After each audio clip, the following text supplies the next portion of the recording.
Una nueva edición de Cuarto Intermedio.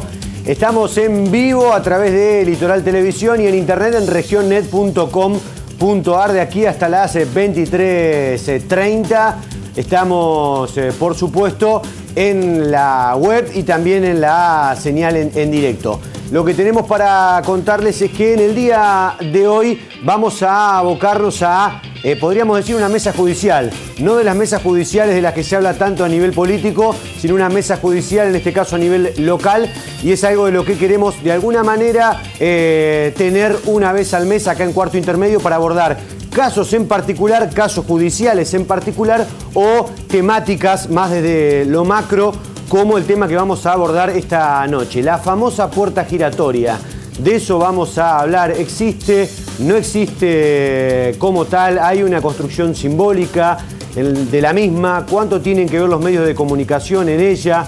Las prisiones preventivas, el criterio a la hora de las prisiones preventivas, las excarcelaciones, del garantismo, de todo eso vamos a hablar con distintos invitados. Por supuesto que a raíz de la situación en la que estamos atravesando, bueno, hace una hora se conoció la nueva restricción del gobierno nacional, pero que solo será para el AMBA, pero sabrán ustedes que desde el fin de semana pasado tenemos restricciones en la provincia de Santa Fe a partir del último decreto de necesidad de urgencia, y eso también atañe a lo que tiene que ver con los medios de comunicación. ¿Por qué les cuento esto? Porque muchos de los invitados e invitadas que tenemos para hablar del tema no están aquí de manera presencial, sino que lo harán desde la virtualidad, vía Zoom. Hablamos de la jueza Claudia Bressan, de los abogados Daniel Barale, Mariana Sechín, Ricardo de Gumois, Andrés Guío y Leonardo Baucero. Todos ellos van a dar su opinión en relación a estos temas que iremos desandando a lo largo de esta hora y media de Cuarto Intermedio. Presentación y arrancamos con el tema de esta noche, puerta giratoria.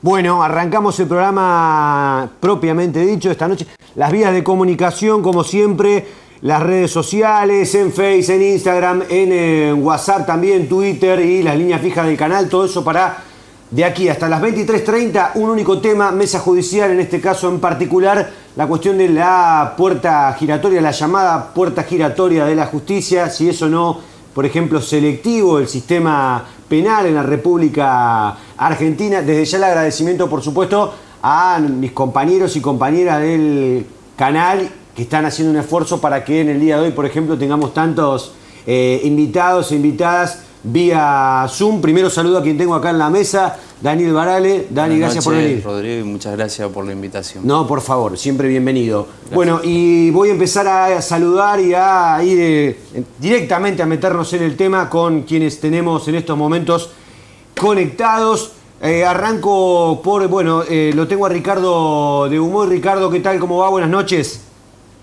Buenas noches, ¿cómo le va, Corti? Muy bien, gracias a Dios. Muchas gracias por la invitación. Muy bien, ya saludo al resto, empiezo con vos. ¿Existe como tal la puerta giratoria en la justicia o hay más de una creación simbólica? ¿Cómo lo ves? No, claramente. Muy lejos está, al menos en la justicia de la provincia de Santa Fe, esa puerta giratoria. Es sin ninguna duda un mito. Existe sí un abuso inesperado y violatorio de todas las garantías constitucionales en relación a la prisión preventiva. Este sistema que ha venido a aparecer como la solución a los conflictos sociales de la provincia de Santa Fe en índole penal, francamente está fracasando en atención a que son muy pocos los casos que terminan en un juicio y se abusa desmesuradamente, arbitrariamente, de la prisión preventiva. Esto es un mensaje equivocado que se le da a la comunidad, donde se le refiere que la solución del conflicto penal significa la prisión preventiva, donde intentan calmar los reclamos justos que hace la sociedad ante la situación de inseguridad que vivimos, con una represión absolutamente ilegal que constituye la prisión preventiva de la persona. Este sistema se hizo para respetar las garantías en cuanto a un juicio rápido, eficiente y que se sienta recompensada a la sociedad para que el infractor a la ley penal en forma inmediata tenga la sanción adecuada. y a su vez el sometido a proceso tenga una resolución justa y en un tiempo apropiado de su inconveniente. Hoy por hoy estamos superando los promedios en tiempo del anterior sistema penal, el sistema inquisitivo que teníamos. Hoy tenemos juicios que se están haciendo superando los 3 años de preventiva con persona detenida, lo que es inadmisible. La puerta giratoria es, yo entiendo, una construcción dogmática que hacen algunos medios de prensa y fundamentalmente algunos políticos a los cuales no les interesa decir la verdad sobre lo que pasa en la justicia penal. Aprovecho para saludarla a la jueza Claudia Bressan, que está también en línea. Claudia, ¿qué tal? ¿Cómo va? Buenas noches. Buenas noches, Corti, y a la audiencia. Claudia, ¿compartís el concepto planteado por de Humois en materia de lo que tiene que ver con la puerta giratoria y el abuso de la prisión preventiva? No lo comparto. Como bien centró el doctor de Humois, yo creo que me voy a referir a lo que es la justicia provincial y de lo que yo puedo dar fe, ¿no es cierto?, es de la justicia de nuestra jurisdicción. Uh-huh. El tema de la puerta giratoria en absoluto no existe, no es así. Por ahí, como vos decías en la presentación, hay ciertos medios, o los medios son los que inflan esta sensación, pero si pudieran participar en las audiencias, en atención a que son públicas, salvo algunas que son contadas, que hay que resguardar ciertos intereses, pero el resto son públicas, se verá que esta puerta giratoria como tal no existe. Uh-huh. Tampoco entiendo que haya este abuso que refiere el doctor de Humois.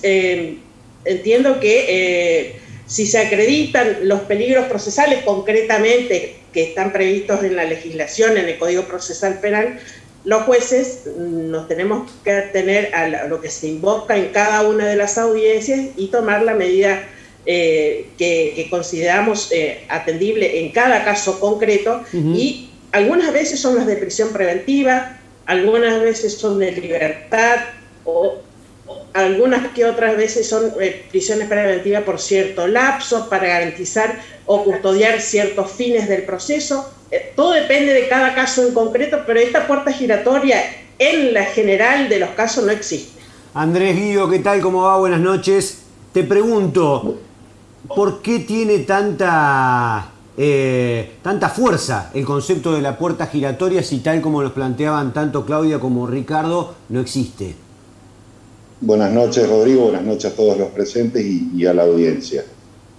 Voy a coincidir con su señoría, con la doctora Bressan y también con el doctor de Humois. ¿Por qué tiene fuerza? Y es un epíteto, evidentemente, que por ahí va acompañado de la indignación social ante determinada cuestión. Generalmente se usa o lo vemos, una persona cometió un hecho, por ejemplo, un hurto, y tiene que quedar en libertad. Digo tiene porque no lo digo yo, ni el magistrado, ni el fiscal, o en realidad ni ordena la detención, pero supongamos otro hecho donde no se reúnan los presupuestos procesales para una prisión preventiva. Y comete otro hecho, y entiendo que cause cierta indignación en la sociedad, pero tenemos un sistema penal acorde a lo que se viene sosteniendo, creo que en forma internacional, nacional, sí. Donde la prisión preventiva tiene que ser una excepción. Fíjese en el título de lo que hablábamos, escarcelación. Ya casi no se usa más esa palabra. ¿Por qué? Porque el estado natural de una persona es la libertad. Entonces lo que se hace es una audiencia de prisión preventiva para ver si podemos quitarle los derechos y las garantías a la persona, una de las más preciadas, que es la libertad. Fíjense que no hace muchos años atrás lo que se llamaba es no tener una audiencia o pedir una escarcelación, como claro, si el encarcelamiento fuera la regla. Y la escarcelación, vamos a ver si entonces, bueno, creo que ese concepto sí ha cambiado y creo que corresponde, que es acorde. No hay una puerta giratoria. Todo responde garantías al artículo 18 de la Constitución Nacional del principio de inocencia y determinadas cuestiones. Por supuesto que la prisión preventiva se hace necesaria en muchos casos cuando existen y se dan lo que siempre explican todos los magistrados al imponer una prisión preventiva, los requisitos que establece la ley, que son la apariencia, por lo menos en esa instancia de primigenia, porque las prisiones preventivas sabemos que se imponen de entrada en la investigación, de responsabilidad, que la pena en expectativa que razonablemente se pueda proyectar en un juicio sea de efectivo cumplimiento, y la reunión de también que pruebe la acusación el entorpecimiento de la investigación o el peligro de fuga. Si no están dados esos tres requisitos, lamentablemente, para lo que opine la sociedad o las personas, no, que haber cometido un delito, pero tiene que quedar en libertad porque es el estado natural de las personas, nos guste o no nos guste. Si no, volvemos, insisto, a un estado originario de anomia, de falta de reglas y demás. Es el sistema que tenemos. Lo saluda el doctor Baucero, que es el otro de los que está en estos momentos en línea. Ya estoy con Daniel Barale acá de los estudios. Leonardo, ¿qué tal? ¿Cómo va? Buenas noches. ¿Cómo le va, Rodrigo? Saludos a toda la audiencia y a los presentes. Y en relación al interrogante que se viene discutiendo y en atención a lo manifestado por el doctor de Gumoy y el doctor Guío, y parcialmente coincidiendo con la doctora Bressan, en atención a que es un mito eso de la puerta giratoria, porque estamos muy lejos, los que hacemos mayormente derecho penal sufrimos la aventura de la antiguamente llamada excarcelación. Actualmente los defensores penales estamos muy castigados en cuanto a nuestras labores, habida cuenta de que lograr una excarcelación procedente deviene en una aventura jurídica. Así que te puedo asegurar, afirmar, subrayar de que es un mito lo de la puerta giratoria. Actualmente la prisión preventiva se termina usando a modo de una herramienta extorsiva, los fines de obtener por ahí juicios abreviados, otras cuestiones que conllevan al imputado a tomar decisiones encarcelados con condenados, porque tampoco de ningún modo nos podemos hacer cargo de que se los aloje junto con condenados y no con procesados, y conllevan a esas injusticias, siendo que, como lo referenciaba muy claramente el doctor de Gumoy, este nuevo sistema ha sido creado para dar garantías, por eso se dice que es garantista. Por eso tenemos un juez de garantías que debe velar porque no se vulnere ningún tipo de derecho o garantía a favor del imputado, como tampoco ningún tipo de derecho a favor de la víctima. Que tanto la víctima como el imputado tienen un interés en que se resuelva el conflicto de manera pronta. Entonces, eso es por lo que uno brega y por lo que uno lucha a diario en estas cuestiones de libertad, Rodrigo. Daniel, vos compartís lo que estábamos escuchando y que, bueno, en su gran mayoría todos coinciden acerca de este mito de la puerta giratoria. Sí, considero que es un mito. Igualmente sostengo que la utilización de la prisión preventiva entiendo que es necesaria, siempre que se la use de manera razonable. Claro, y este es el tema. Y depende de nosotros, de los operadores, tanto los abogados defensores como los abogados querellantes, cuando les toca estar en esa posición que a veces nos ha tocado, nos suele tocar, y lo mismo por parte de los jueces, es tener cierta coherencia, cierta razonabilidad, ciertos criterios objetivos para realmente interpretar si una persona merece o no estar privada de su libertad. ¿Qué quiero decir con esto? Quiero decir lo siguiente, que debemos profundizar a la hora de ir a discutir si fulano o mengano merece estar privado de su libertad o no. Es decir, se requiere de un trabajo tanto de quien la solicita o con quien la postula efectivo, y de alguna manera que se intente realmente justificar, ya sea si hay o no peligro. Cuando se torna innecesaria y estamos privando a una persona de libertad, estamos generando un daño a la persona, un daño a la comunidad, un daño a la sociedad, un daño a todo, en general. Hay daños que inclusive no se ven, solamente los percibe la persona que está privada de libertad, pero no es así. Hay personas que ocupan lugares que ni siquiera están preparados, o sea, innecesariamente.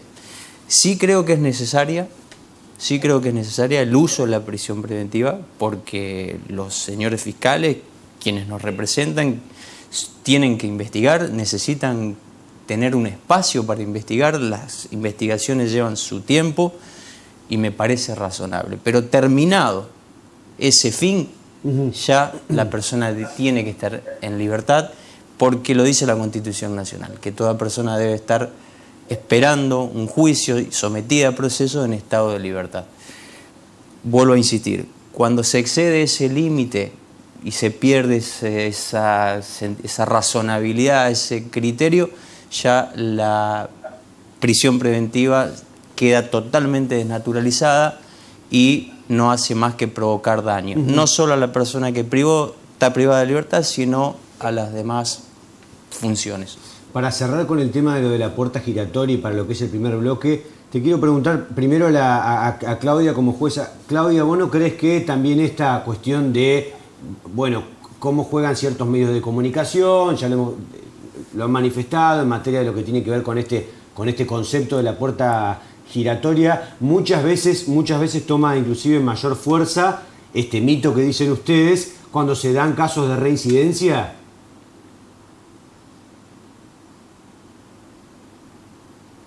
No sé si me está escuchando, Claudia. No escuché la primera parte de la pregunta, la conexión. Puntualmente se da tal o cual caso de una persona que es reincidente, que después está en libertad, y a partir de allí se plantea y toma más fuerza muchas veces este concepto o mito, como dicen ustedes, de que existe una puerta giratoria. Sí, probablemente en ese caso o en esas situaciones pueda generarse, ¿no es cierto?, esta sensación de puerta giratoria. Pero concretamente en esas situaciones me ha tocado a mí casos particulares, ¿no es cierto?, de que personas que han sido no reincidentes, sino que son habituales en el delito. Una cosa es la reincidencia y otra es la habitualidad en el delito. Cuando son habituales en el delito, pero no hay una condena y no existe o no se justifica un peligro procesal concreto, nosotros como magistrados estamos vedados de imponer una prisión preventiva. ¿Por qué? Porque no se dan los requisitos que establece la ley. En ese caso, entonces, debe de otorgarse la libertad a la persona, al imputado.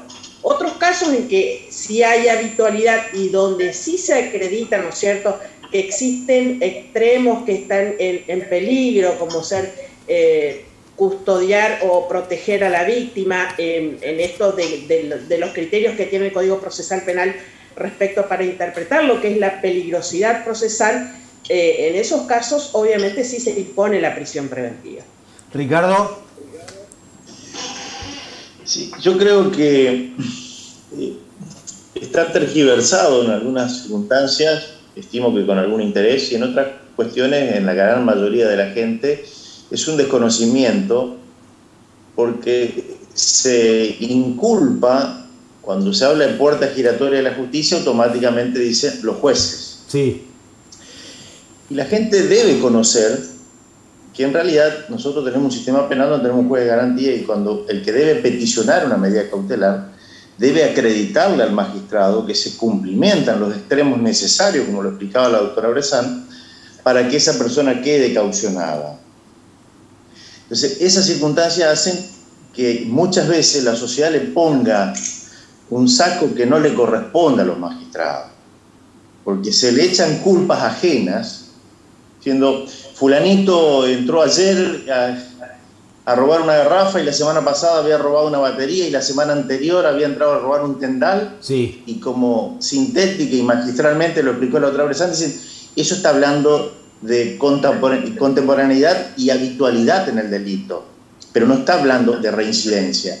Y en todo caso, el que lleva la acción pública debe demostrarle al magistrado que existen elementos o riesgos procesales para que quede en preventiva.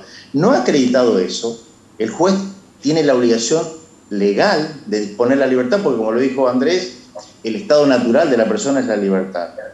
Le estás planteando una crítica lamentablemente, a los fiscales. Los medios de prensa le echan muchísimas veces culpa a la justicia o al magistrado. Yo he escuchado decir a algún periodista decir, hay jueces buenitos. No, hay jueces que cumplen la ley, nada más. No hay jueces buenitos ni malos. Los jueces cumplen con la ley. Le corresponde a quien lleva la acción pública adelante acreditarle los extremos para que esa persona que considera la sociedad o el medio de prensa no esté detenido. Y obviamente que si no se lo acreditan, el juez tiene la obligación constitucional de ponerlo en libertad. ¿Me entienden? Sí. Andrés, ¿qué pasa? Vos compartís esta crítica que entiendo hace el doctor de Gumois a la parte acusatoria, a los fiscales. Sí, sin personalizar bajo ningún punto de vista, porque que debe ocurrir en sí, y también en los medios de comunicación. Sí. Bien, pero sí, creo que hay casos específicos donde la acusación pública pide una prisión preventiva olvidando cuál es la finalidad. Y ahí es donde empieza un poco la confusión y demás. Ya lo explicaron bien y demás, pero para que la gente entienda. La finalidad de la prisión preventiva es accesoria, es instrumental. Pero de esta manera, perdón Andrés, bueno, de esta manera, y ya voy con Leonardo y con Daniel y meto la primera pausa, de esta manera no se le carga todas las tintas a los fiscales y de alguna manera los fiscales son responsables absolutamente de todo lo que termine decidiendo un juez. No, a ver, el juez es absolutamente independiente para decidir y demás. Si, como bien dijo su señoría la doctora Bressan hoy, por ahí se presencia en todas las audiencias, usted va a ver de muchas audiencias que se hacen a diario o semanales, que en muchas no había necesidad y el juez no hace lugar a la prisión preventiva solicitada por el fiscal, y usted se va a dar cuenta que fue una prisión preventiva solicitada sin ningún tipo de fundamento. Eso amén de crear un concepto erróneo en la sociedad, la puerta giratoria, el juez le dio la libertad. No, el juez no permitió que se viole una garantía elemental que es la libertad. Creo que ahí está la confusión. Claro, lo que pasa es que muchas veces el enfoque se plantea a la inversa. ¿Cómo? Lo que pasa es que muchas veces, y siguiendo esto que se estaba planteando de los medios, muchas veces el enfoque se plantea a la inversa. Sí, evidentemente sí. Leonardo, ¿coincidís en esto? Sí, dice llanamente, coincido plenamente con lo manifestado por el doctor Guido. Y hay una tergiversación en cuanto al concepto de lo que venimos hablando, el tema de la puerta giratoria. Y por ahí la presión mediática o la actividad circense de los medios generan una espuma tal que hacen parecer como que es el común denominador la libertad en las causas penales, lógicamente. ¿Por qué? ¿Cuál sería su interés? ¿Cómo? Perdón, que se cortó. ¿Cuál sería el interés de este espíritu circense que plantea de los medios? Y independientemente sin entrar a individualizar ni nada por el estilo, tanto a nivel nacional como en los distintos estamentos se puede evidenciar cuando un medio de comunicación tiene cierto lineamiento o no. Vos podés evidenciar cuando un medio de comunicación festeja una noticia donde se ha dictaminado ciertas prisiones preventivas y protesta en contra de libertades que son netamente procedentes. Pero claro, pero puede ser una cuestión de venta, y lo sumo a Dani antes de hacer la pausa, puede ser una cuestión de venta, puede ser una cuestión ideológica, puede ser ¿qué ven? Yo lo que he advertido es que ha sucedido que yo me he involucrado en una causa y en los medios de publicación se informaba totalmente algo distinto, y esa información que estaba puesta en circulación en la calle, por decirlo de alguna manera, hacía afectar a la causa y no surgía nada de la causa. Por ejemplo, recuerdo una causa cuando se decía que era docente y no lo era. La persona. La persona, y nunca fue docente, y en la información se dijo que era docente. Pero eso de un error, digamos. Y sí, de un error, pero... no, que no lo estoy justificando, pero digo, de un error. De un error, pero la sociedad escucha que era docente, y salen a hablar de tal persona que era docente, y nadie sabe que no era docente. Y ahí vamos a entrar en otro tema de que ya te ocasionó un daño diciéndote cosas que bueno, ni siquiera lo era. Y después se puede sumar otro diciendo, ¿viste cómo son los docentes? Claro. Y uno a veces no puede opinar si no lee el expediente y no se involucra en lo que está en el expediente. Y ahí viene la parte de la información, que no tengo nada en contra, pero sí me gustaría que si se informe, que se informe con la cierta veracidad que tiene la causa. Daniel, permitime hacer una pausa, se me fue bastante, y a todos los que están en línea, por favor, bánquenme, hacemos una pausa y retomamos el tema de esta noche. Bueno, volvemos, está charlada la cosa en la previa. Voy a hacer rapidito y un bloque lo vamos a hacer corto, y ya se lo digo también a los invitados, porque también tenemos que rearmar la cuestión del Zoom. No sé quién estaba pidiendo la palabra antes de la pausa. Ricardo, ¿vos habías planteado?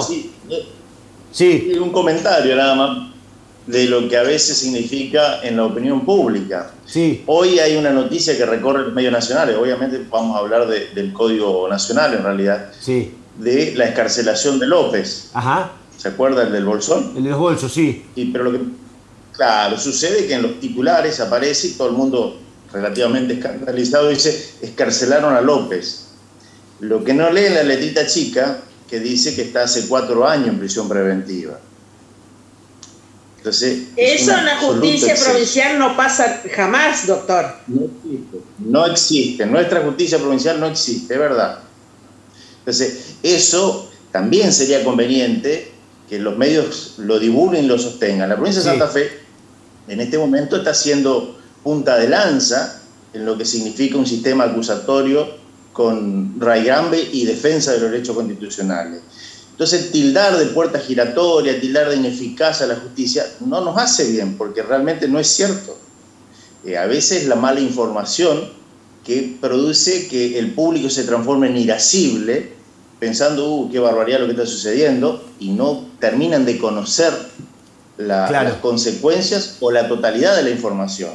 Porque ahí también se juega otra cosa, ¿no? Y le pregunto a Andrés, bueno, a todos en realidad, esto de, y la justicia no es la misma para todos. Y López es un hombre ligado al poder, es ligado al kirchnerismo, y se juegan un montón de cuestiones, ¿no? Sí, claro. Yo, opinando acá en Reconquista, la justicia nos ha demostrado sobradamente que mida todo con la misma vara. ¿Seguro? Tenemos antecedentes y tenemos pruebas acreditadas. ¿Andrés?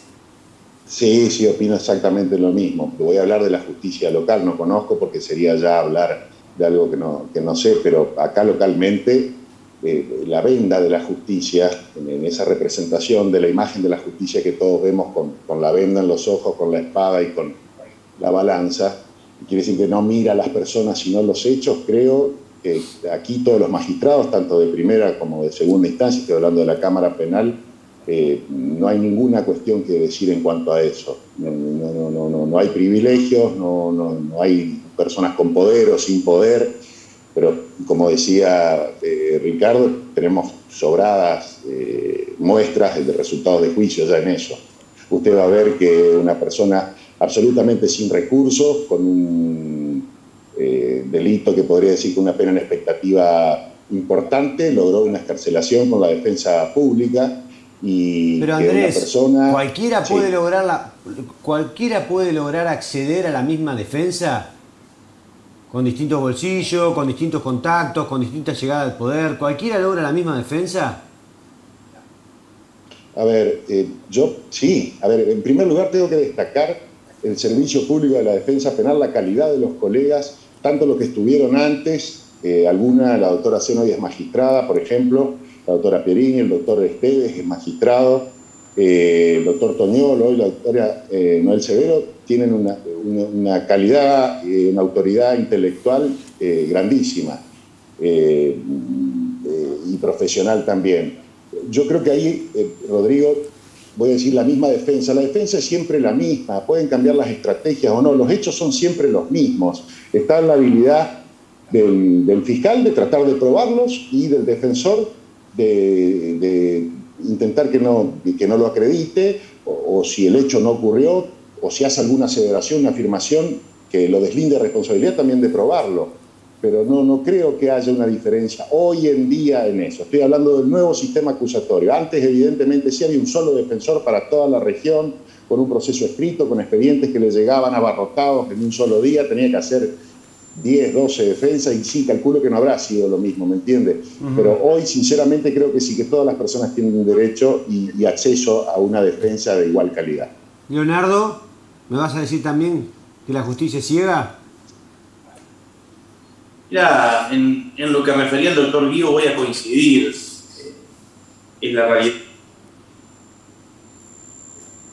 Dani, ahí vamos a retomar. Daniel, antes de hacer la pausa, ¿por qué es tan complicado? Me imagino que a ustedes como operadores del derecho, sentarse frente a la sociedad y convencerlas de que la justicia es ciega.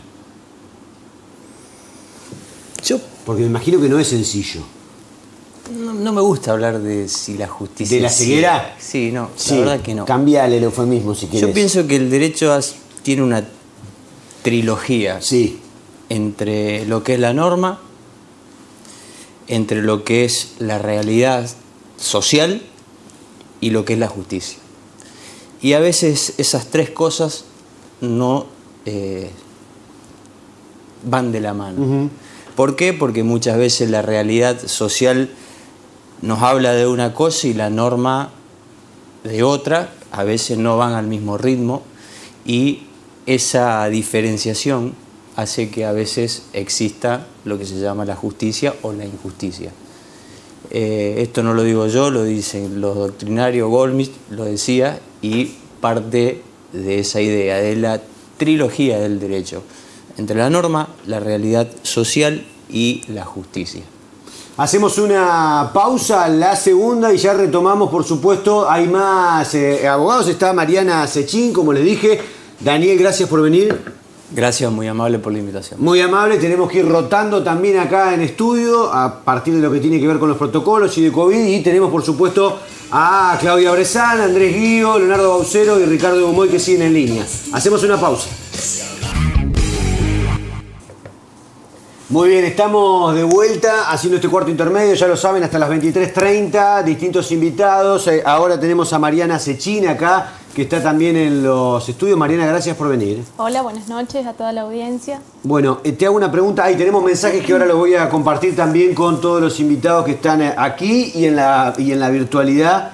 ¿Qué es lo que más te ha llamado la atención en este tiempo como abogada en cuanto al criterio y la utilización de la prisión preventiva? La verdad es que llevo apenas 1 año y medio, casi 2 en la profesión. Tuve la posibilidad de estar de 2 lados, de parte de la Fiscalía, trabajando como asistente, y ahora, bueno, de parte de la defensa.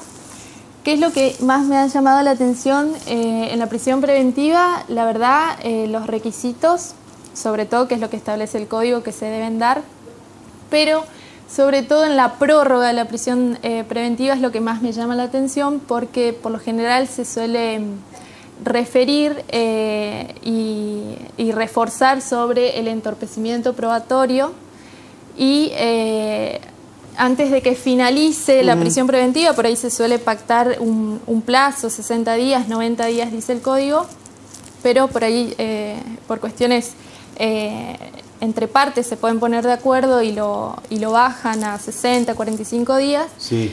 Llegada a esa fecha o antes de que se cumplimente esa fecha, el fiscal lo que suele hacer es pedir la prórroga de la prisión preventiva, y ahí es donde yo salgo como espantada en este 1 año y medio, ¿Por qué? Porque se invoca entorpecimiento probatorio y yo lo que más hago es seguir los expedientes, estar detrás de los expedientes, y durante este tiempo que se le pide al juez, bueno, estará la doctora Bressan ahí para no dejarme mentir, que se le pide al juez es para investigar.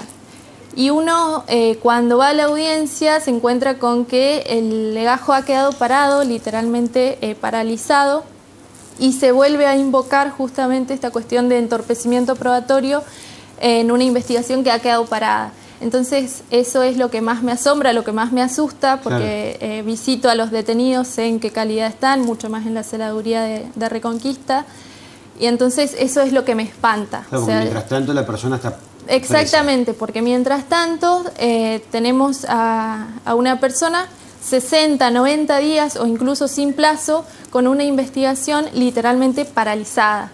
Eso es lo que más me horroriza en mi corta trayectoria. Claudia, bueno, te lo sumo a todos. Tiro algunos mensajes acá. Esto en relación a lo que estábamos hablando. Dice Rodrigo, para mí está mal lo que dicen con respecto a la preventiva. Tendría que quedar preso hasta que se realice el juicio, porque se hizo daño a la víctima y la víctima sufre, sufre la familia de la víctima. Se hizo delito, que quede preso hasta que le den la sentencia. Bien, para satisfacer la inquietud de este televidente, tendríamos que reformar a partir de la Constitución Nacional los códigos procesales, la legislación de fondo. O sea, no es una cuestión antojadiza de los jueces decir esta persona queda libre, esta persona queda en prisión preventiva, sino que nosotros tenemos que regirnos por la normativa que está vigente y que es la que en definitiva marca los pasos o los límites dentro de los cuales podemos decidir. No es una cuestión antojadiza. Y este reclamo, si efectivamente el televidente lo quiere de esta manera, lo tiene que hacer a los legisladores, no a los operadores del sistema. Ricardo. Sí, me parece obviamente un pensamiento claramente muy ajeno a un Estado de Derecho. Yo le preguntaría a este televidente qué hacemos con esa persona que él quiere tener encarcelado esperando el juicio, si cuando se realiza el juicio se descubre y después llega a la conclusión que es inocente. Claro. ¿No crees que se parte ya desde la base? ¿No crees que se parte ya? Perdóname, Ricardo, ¿no crees que se parte ya desde la base que la persona que está acusada ya es culpable? Entonces desde ese lugar se piensa en que la víctima sufrió, por supuesto, por ese delito, y el delincuente o el victimario no lo está haciendo. Claro, lo que sucede es que hay un error de concepto en la Constitución Nacional, que es la base jurídica por la cual se constituye una república, establece un principio de inocencia. Como lo ha plasmado la doctora, tendríamos que partir primigeniamente con directamente derogar la Constitución, ni siquiera una reforma. O sea, esto es realmente me sorprende el requerimiento, porque nadie puede dudar del dolor que puede sentir una víctima en cualquiera de las especies de delitos que se pueden incurrir, desde los delitos contra las personas hasta los delitos patrimoniales. Pero claro está que debemos convivir en un Estado de Derecho. El Estado de Derecho, uno de los pilares fundamentales, es el principio de inocencia. Ya hemos tenido pruebas y experiencias lamentables, no solamente en la Argentina, sino en el mundo, de los estados totalitarios, donde se vedaban los derechos individuales. Si hay alguien que quisiese volver a esa forma de vida, claramente nosotros, o al menos yo, no la comparto. Andrés, esto guarda relación también con la fuerza que tiene en parte de la sociedad y también en parte de la clase política a la hora de el pedido de mano dura. Sí, seguramente, sí. Hablo con respecto a la opinión del televidente y de parte de la sociedad. Pero no le sorprende, pero perdón, ¿a vos te sorprende esa opinión del televidente? ¿Te resulta realmente algo extraordinario? No, es algo que, o por lo menos en mi caso, he escuchado mucho. Digo, más allá de que no estén de acuerdo. Claro, no estoy de acuerdo, pero no me sorprende, pero creo que se parte de un concepto donde se confunden las cuestiones y volvemos un poco a lo que decíamos hoy. la finalidad de la prisión preventiva es accesoria, es instrumental. ¿Por qué? Porque la misma legislación procesal que habla para mantener a una persona y privarla de la libertad ya tiene en cuenta que el estado natural de una persona y la garantía reconocida constitucionalmente, pero también receptada por tratados internacionales, es la libertad. Entonces tenemos que entender esa cuestión de que para limitar la libertad, tanto los fiscales y los jueces necesitan que se den esos presupuestos especiales. Es una excepción, la libertad es la regla. Y un poco volviendo a lo que decía la doctora Sechín hoy, que muy bien se refirió a la prórroga, si bien es un tema más específico, pero le voy a hacer un juego de palabras. La prisión preventiva es la excepción, le estoy diciendo, ¿no? Sí. Pues la regla es la libertad. La prórroga también se lo puede ver porque la palabra prórroga ya es una excepción, se puede prorrogar si se dan determinadas cuestiones. Entonces caemos en la confusión, abonando lo que decía la doctora Sechín, por eso le digo un juego de palabras. ¿Qué es la excepción de la excepción? La regla. Claro. Entonces, con ese abuso de pedir prórrogas y demás, estamos transformando la prisión preventiva en regla. Eso es un equívoco desde el punto de vista que se lo mire, pero sí entiendo la pregunta del televidente, porque uno lo mira desde el punto de vista de una persona trabajadora, de una persona que no está en el ámbito judicial, y dice, pero ¿cómo puede ser que fulanito o menganito está acusado de una estafa millonaria, o de un abuso sexual simple, o de un robo calificado inclusive, o de un homicidio inclusive, y está en libertad? El juez tiene la culpa, el defensor es un... Bueno, sí, los calificativos que nos suelen... Son defensores delincuentes. Bueno, tal cual. Claro. Bueno, pero nosotros hacemos cumplir la Constitución Nacional. Ningún habitante puede ser penado sin juicio previo. Y una prisión preventiva que no tiene finalidad es una pena anticipada, y por eso está mal.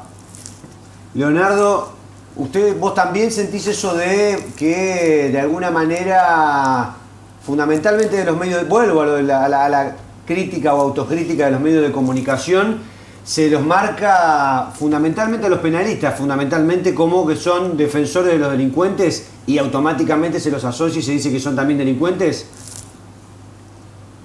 Mirá, Rodrigo, te lo puede decir el doctor de Beaumont, te lo puede decir la misma jueza que ha ejercido el derecho penal antes de ser jueza, te lo puede decir cualquier abogado que haga derecho penal. El derecho penal, y viene un poco también de la mano con la pregunta que me hacías hoy, que se cortó la transmisión. El derecho penal, a diferencia de los otros derechos, es un derecho que requiere una labor artesanal, y cada colega le pone su impronta, su picardía o no, su condimento específico. Y por ahí, en ciertas situaciones, ante la impronta de las audiencias orales, por ejemplo, consigue cosas que por ahí generan un cierto rechazo social, sí, máxime cuando los medios de comunicación inflan sobremanera de determinadas situaciones y generan cierto rechazo. Pero de ningún modo puede dirigirse que la labor destacada de cualquiera de los curiales, de cualquiera de los defensores, obtenga cierto resultado, que se vincule o se personalice la cuestión con el abogado defensor. Es totalmente injusto. Sí, fíjate vos, Mariana, acá interesante lo que me plantea, y también se lo paso a podría decir, la mesa virtual que está hoy con nosotros. Dice, muchas veces depende del hecho, porque en el caso y es un caso que se conoció hace muy poquito y es provincial porque fue en Rosario, el caso del conductor de la camioneta que pasó por arriba a dos chicos que circulaban en moto, que concretamente cuento esto, de que fue robado por estas dos personas que circulaban en moto, que lo habían robado, matando a ambos. En ese caso la mayoría de la gente pide que lo dejen en libertad, no quieren que espere el juicio encarcelado. Bien, bueno, en cuanto a eso, yo suelo usar bastante la palabra presunta, ya sea como víctima o como imputado, ¿no? Si bien, bueno, ese caso es bastante puntual, sí, se identifica las partes del hecho de manera individual, digamos, pero volviendo un poquito para atrás, uso mucho la palabra presunta porque la gente lo que suele hacer es señalar en realidad, porque no es más bien que quieren conseguir una condena social. Justamente es lo que a nosotros, los abogados que hacemos penal, nos repercute, porque el clamor de la gente es lo que hace que o nos tengan mal vistos o se condene a una persona antes de poder pasar por un juicio, como decía el doctor Guío. Yo insisto, en la parte de la IPP el hecho se está investigando, entonces es el presunto delincuente y presunta víctima, porque no todas las personas somos víctimas, no son víctimas, perdón. Ricardo, interesante lo que plantea la oyente en este caso en materia y aparte actual, ¿no? Lo que pasó en Rosario. Sí. Mira, yo en los 33 años que llevo ya de actividad, digo que en realidad la gente conoce medianamente el derecho y sabe de los principios constitucionales, y cuando argumenta, dice que se queden presos hasta el juicio, es un poco la morbosidad social. Porque en estos 33 años he atendido a muchos periodistas, funcionarios, gente que opinaba de esa forma, hasta que le toca a ellos estar sentado en el banquillo del acusado. Y ahí sí recuperan la memoria y quieren todas las garantías constitucionales, y ya no sirve la muletilla que terminen todos presos. Ahí sí quiero el artículo 18, ahí quiero todas las garantías que me otorga la Constitución.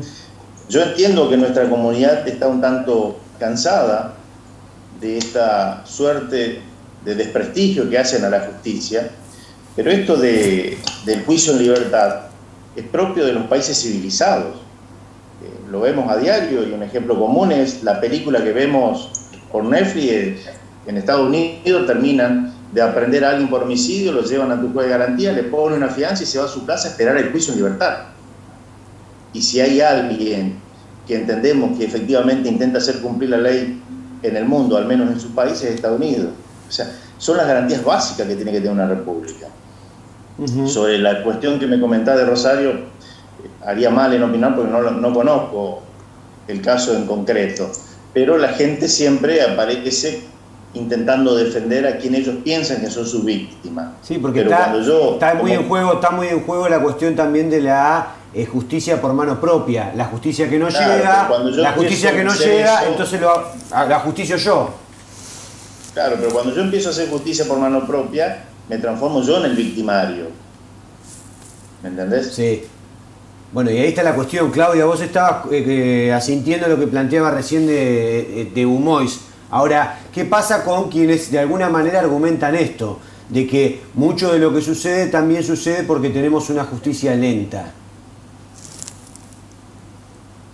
Bien, en este nuevo periodo que surgió después del 2014, la justicia, entiendo, no se la puede, no se le puede poner ese mote de lenta. Sí. Ha sido y es más expedita que la anterior, si bien no es lo deseado, pero estas cuestiones por ahí de tiempo o de duración de los procesos tienen más que ver con una cuestión propia de infraestructura y falta de dotación de personal de parte, o sea, lo que es el Ministerio Público de la Acusación, o cuestiones como estas pero los procesos no son tan largos porque, como bien lo decíamos hoy, en la provincia de Santa Fe no existe en los libros una prisión preventiva por 4 años, jamás, eso no se puede dar.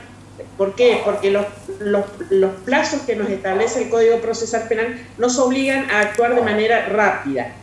Otra situación, una situación excepcional se ha dado en este último tiempo por esta cuestión de la pandemia, que logró paralizar un poco lo que es ya el desenlace de las causas penales, que son los debates o los juicios orales, que no se pudieron realizar porque como esa etapa del proceso, por regla nosotros tenemos establecido, ¿no es cierto?, que deben ser presenciales, salvo alguna excepción, algún testigo que sea algún perito especializado o alguna cuestión como esa, que pueden brindar su testimonio a través del Zoom o de alguna otra manera virtual, pero el resto del proceso se tiene que hacer de manera presencial, y como las reuniones de ciertos números de personas estaban prohibidas o no estaban permitidas en realidad, hizo que esto se demorara un poco, pero a medida que se fue permitiendo la presencialidad, se fue sacando y se va sacando más juicios adelante, y nuevamente ya nos estamos acomodando, ¿no es cierto?, a los tiempos reales del proceso. Leonardo, otra cuestión sí, que quería aclarar también respecto de esta situación, ¿no es cierto?, de abolir todo lo que sea constitución, derechos y demás. No debemos de perder de vista que el derecho es una ciencia y como tal ha venido evolucionando a lo largo de la historia de la humanidad.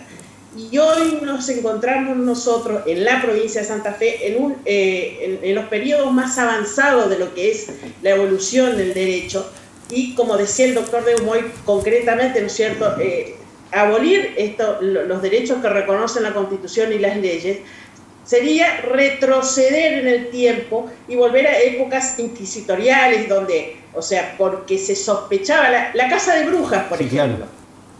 Claro. Y ahí, válgame Dios, ¿no es cierto?, porque por una sospecha eran quemados, ahorcados, o sea, no podemos retroceder en esto.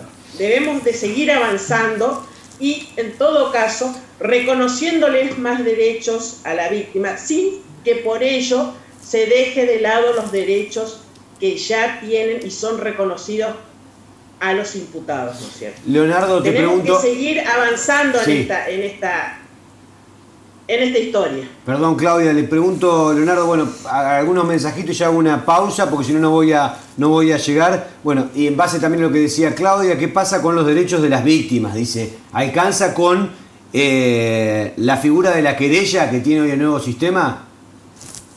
Efectivamente, Rodrigo, con este nuevo sistema procesal penal, antiguamente existía el actor civil y hoy existe el querellante. Hoy en día el querellante tiene amplia facultad hasta de pedir de medidas cautelares, hasta medidas cautelares privativas de la libertad. E incluso la ley actual prevé que en caso de disconformidad del querellante con una postura del fiscal, pueda disentir de ello y tiene un abanico amplio de posibilidades dentro del proceso penal para proteger ese derecho de la víctima a ese resarcimiento. La víctima o el ofendido, llámese víctima al damnificado directo por el ilícito o el ofendido cuando, por ejemplo, un heredero de un ofendido por un homicidio, por ejemplo, donde ha resultado un muerto, ha caído un muerto y el ofendido sería un hijo. La víctima del ofendido tiene la posibilidad de actuar dentro del proceso penal y se le va a garantizar todos los derechos y garantías que también tiene la víctima a los fines de llevar adelante paralelamente con el señor fiscal de investigación en determinada clase de delitos o exclusivamente sin la participación del fiscal en otra clase de delitos que son los delitos de instancia privada. Entonces, hoy en día ha cobrado un papel preponderante la actuación de la víctima dentro del proceso penal y se le ha dado una notoria participación, inclusive hasta tiene en ciertas cuestiones un amplio poder de decisión. Yo creo que la víctima está muy bien protegida en el nuevo proceso penal. Andrés, voy con uno para vos y después voy con uno acá con Mariana. Dice, bueno, el ciudadano está cansado de vivir con inseguridad, por eso descree la justicia, la gente está cansada de ver que los ladrones, bueno, lo mismo, entran y vuelven a salir de la cárcel y inclusive especializados con un frondoso prontuario. Andrés. Sí, a ver, eso no es más que el fiel reflejo de una carga emocional, de una situación ideológica, social, un concepto social en conjunto, ni siquiera digo que es individual, del cansancio y el hartazgo de la sociedad que vive hoy el país ante un incremento desmesurado de hechos delictivos contra la propiedad y contra la integridad física y contra la vida. Pero precisamente esas opiniones te dan la pauta, como por ejemplo la que decías hoy, Rodrigo, de esto que ocurrió en Rosario, que no conozco bien los pormenores, sí, pero voy a hablar por lo poco que conozco, que está bien, porque se escucha que está bien, hizo justicia por mano propia. La justicia por mano propia, claro. Bueno, eso te da la pauta que cuando también dicen deberían quedar presos, también se manejan con las mismas emociones, por eso precisamente está mal. Volviendo y para hacer un resumen de todo lo que muy bien explicaron los colegas, Tenemos un Estado de Derecho que le costó vidas, centenares de años, al país y al mundo. Al mundo le ha costado vidas. La Revolución Francesa, imagínense, bueno, vidas, muchas vidas, concretar. Ese sistema puede estar mal, puede estar más o menos mal, puede estar más o menos bien, puede estar bien, pero es un sistema, es lo que tenemos. Lo otro es volver a un estado primigenio, estoy hablando casi prehistórico, donde yo estoy con mi fruta en la mano, vos me lo arrancás y yo te pego un garrotazo. Un absurdo total. Mariana, acá dicen, y ya hacemos una pausa, si no voy a llegar, ¿los juicios se podrían transmitir por Zoom, dice, para informar a toda la ciudadanía? Sí, justamente era lo que yo tenía intención de transmitir. Está todo guionado, entonces. Muy bien. Tenía intenciones de transmitir porque yo salgo de los libros y me estoy encontrando con la realidad. Ajá. Entonces voy con la Constitución debajo del brazo y muchas veces me doy la cabeza contra la pared. Entonces, respondiendo a la pregunta, aprovecho la oportunidad para invitar a todos aquellos alumnos de Derecho que están cursando la carrera, sobre todo aquellos que tienen inclinación en la materia penal, que es una cuestión pasional, para que se puedan poner en contacto conmigo o con alguno de los abogados del estudio del doctor de Dumois, para que podamos enviar los enlaces de Zoom, digamos, para que puedan presenciar las audiencias y ahí puedan empaparse de información, porque la gente lo que suele hacer es consumir lo que los medios suelen vender, ¿está? Y los medios venden muchas veces lo que, según la inclinación que tengan. Entonces yo invito a todos los estudiantes de Derecho, sobre todo aquellos con inclinación en Derecho Penal, que nos contacten a nosotros para nosotros poder enviarles la invitación del link y puedan de alguna manera sacar sus propias conclusiones, claro, y empezar a razonar, digamos, y empezar con el boca a boca decir, bueno, a ver, esta es la realidad de los hechos, entonces por eso se toma. No. Está bien, no pasa nada. Hacemos una pausa, quédate ahí, último bloque de este gran programa que tenemos esta noche sobre cuestiones que tienen que ver no solo con la vida judicial, sino también con el día a día democrático de nuestro país. Pausa. Muy bien, estamos de vuelta, último bloque de este cuarto intermedio, programa bautizado Mesa Judicial. Vamos a intentar, como les decía, de una vez al mes estar abordando con distintos abogados y abogadas temas de índole local y también macro, como por ejemplo lo que estamos aquí hablando. No voy a llegar con todos los mensajes. Este dice: buenas noches, hay que aclarar que tus invitados, tanto jueces como abogados, están hablando de los delincuentes que llenan las cárceles del país, que son los que para el común de la sociedad y el Estado son delincuentes, los pobres, los que roban motos, roban en la calle, o sea, el delito callejero. Para ellos no existe puerta giratoria, pero para los delincuentes de guante blanco, los delincuentes del poder, tanto político como económico, para ellos sí hay puerta giratoria. Si caen imputados por un delito grave, ellos sí son beneficiados por la libertad bajo promesa jurada o bajo caución real. Dice este oyente, no sé si alguno quiere agregar algo en relación a eso, si no voy a arrancar preguntando, porque no tengo tampoco demasiado tiempo. Claudia, ¿qué piensas acerca de esta crítica que hay? Inclusive desde, hoy se da la particularidad de que todos los invitados e invitadas que tenemos acá coinciden en varias cuestiones, digo, pero hay también gente del derecho que no piensa lo mismo que ustedes en relación a la prisión preventiva. He dialogado con muchos de ellos y también acerca de esto del concepto del garantismo y Zaffaroni a la cabeza como si fuera el mal dentro de lo que tiene que ver con la justicia. ¿Qué pensás acerca de esta concepción del garantismo, Claudia? Respecto de Zaffaroni, sí, te aclaro, para todo lo que hemos estudiado el derecho penal es palabra mayor en lo que sea a nivel nacional. ¿Por qué? Porque se reconoce o le dan el nivel que deben de tener lo que son el reconocimiento de las garantías constitucionales a los intervinientes en el proceso penal. Y hay una mala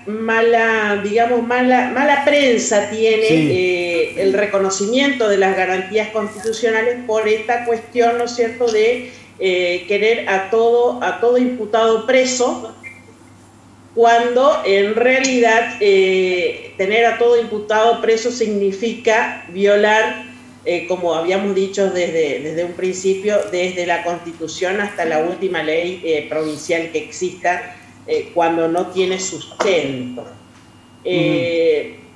Entiendo que el garantismo tiene que tener en la medida justa su reconocimiento, porque es lo que nos va a dar la tranquilidad a todos los habitantes de la provincia, ¿no es cierto?, de que llegado el momento, como bien lo decía, yo no recuerdo si el doctor de Humois, que cuando somos terceros opinamos y puede ser que piensan, ¿no es cierto?, que queremos que estén todos presos.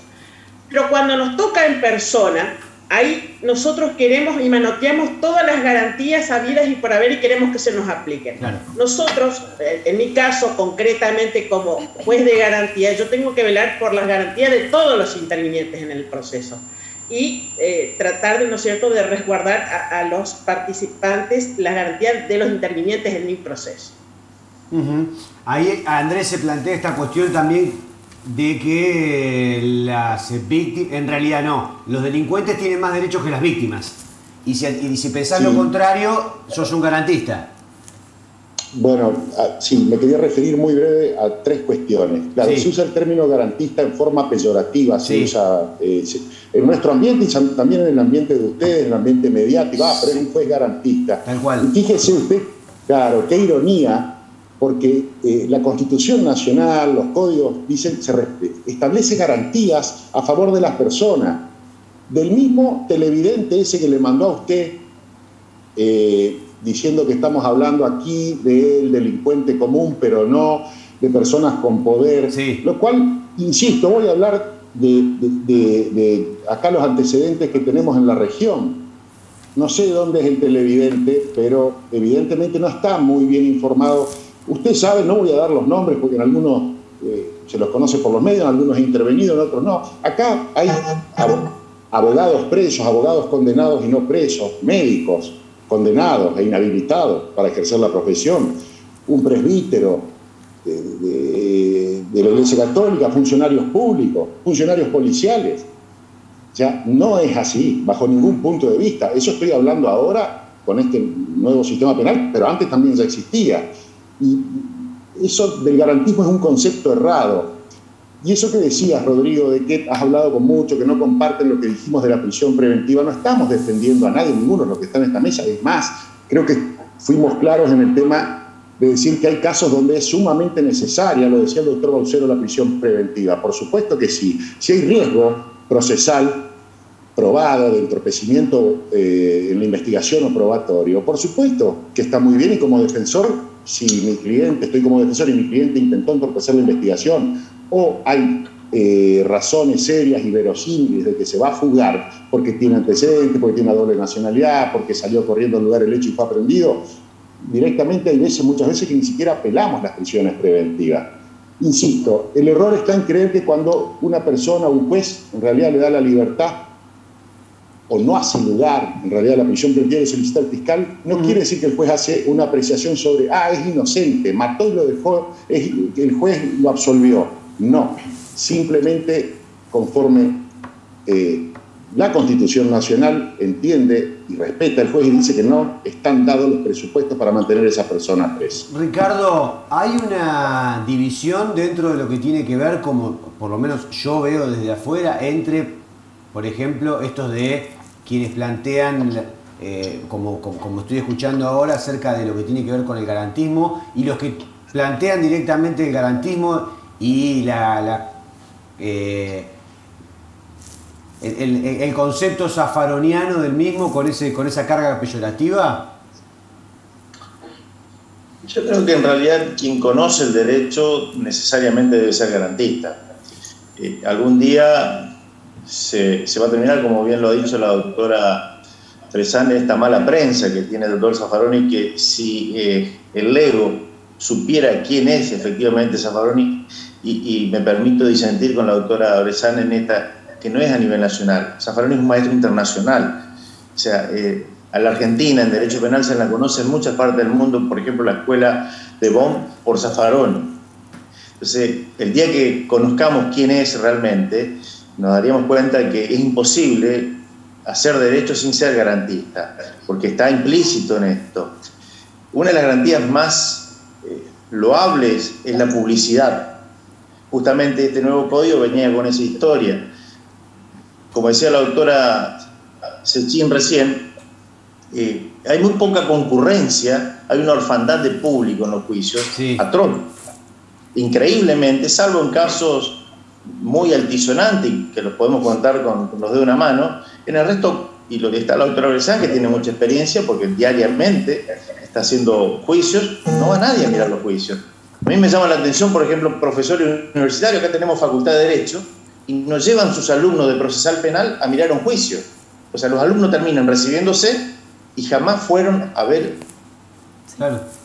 Con la posibilidad que tienen, ahí se cortó, bueno, con la posibilidad que tienen inclusive, Mariana, de poder presenciar, digamos, como práctica. Claro, en realidad es la falta de información. Por ahí uno se siente como inhibido a decir soy un simple estudiante, pero no somos conscientes de que de la noche a la mañana somos profesionales y dejamos de ser estudiantes. Entonces creo que es sumamente necesario que la gente se empiece a involucrar.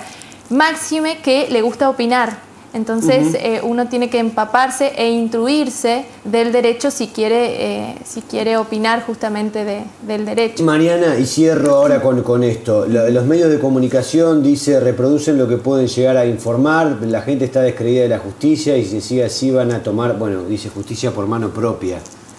¿Qué opinión tenés al respecto? Yo creo que la justicia no debe contaminarse con la opinión pública. Yo creo que cada profesional tiene que ocupar su lugar y le ruego a los jueces, a los fiscales y a las partes del proceso que hagan un trabajo profesional y que dejen de lado el grito social, porque si no entramos como a confundir el rol de cada uno y ahí es donde uno se empieza a tergiversar las cuestiones. Entonces, Mariana, gracias por venir. bueno, muchas gracias a ustedes. Y agradezco también, ahora, bueno, la conexión se ha cortado, pero agradezco públicamente a Ricardo de Gumois, a Andrés Guío, a Leonardo Baucero y a la doctora Claudia Bressan, además de Daniel Barale. Toda esa mesa armamos esta noche y a ustedes muchas gracias, por supuesto, por estar del otro lado y acompañarnos. Perdón, no llegó con los mensajes, calculá que no llegué con el temario que teníamos. Muchas gracias, gracias a todos los que están detrás de cámara. Próximo miércoles hacemos otro cuarto intermedio. Mañana a partir de las 10 en la 94.5 La Grieta y a toda hora en reconquistacf.com.ar. Nos fuimos, chau.